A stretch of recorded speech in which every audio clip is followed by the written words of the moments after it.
Seno Veliukso apžvalga. Senukas.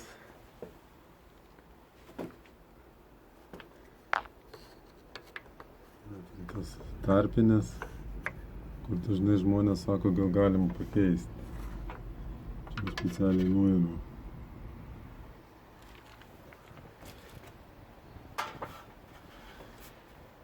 Veliuksas dedasi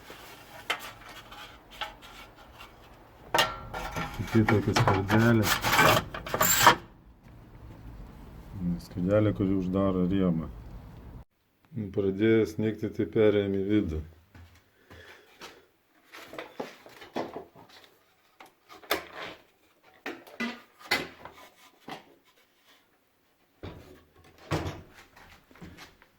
Atsidarom. Tas tarpinis. Viena tokia gumelė. Viršų iš vis nieko nėra. Čia tokia skarda. Čia nuėmiau, kad jums parodyt.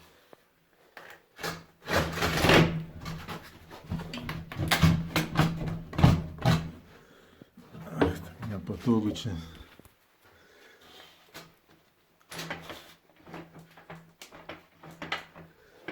Rusija.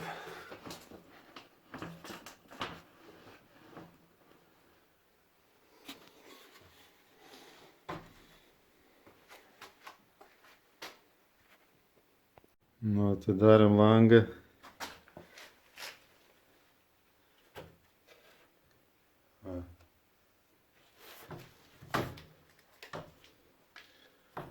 Ir čia va, viena gumelė. Čia tokia gumelė, kai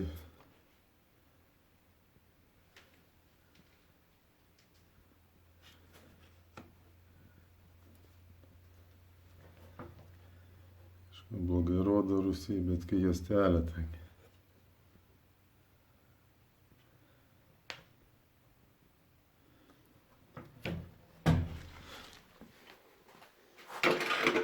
Kas keisčiausia, paskui dedasi čia ant viršaus toks dangtelis.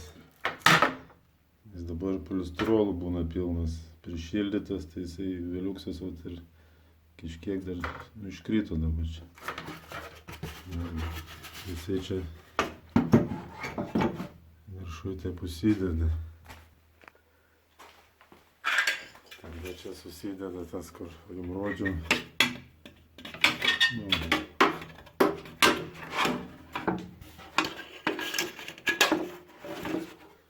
Čia tas šonas. Tai vat Veliuksas yra medis. Paskui parodysiu, kuom skiriasi Veliuksas nuo fakro ir kuom skiriasi rota. Čia galima tas gumelės arba pakeisti naujom, arba dėti naujas kažkur tai apšildyti. Tai va.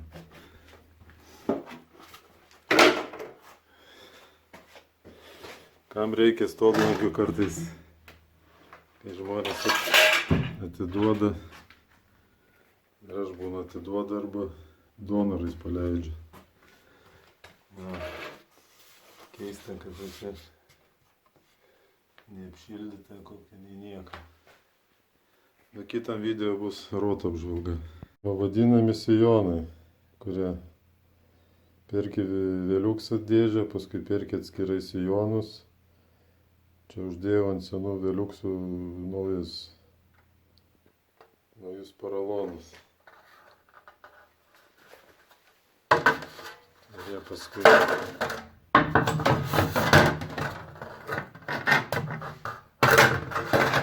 čia deda taip ant stogo.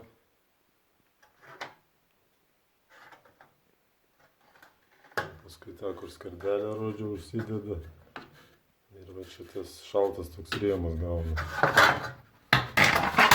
Dabar Veliuksas turi šiltą rėmą, ten vienas video yra, kur Veliuksas buvo montuotas.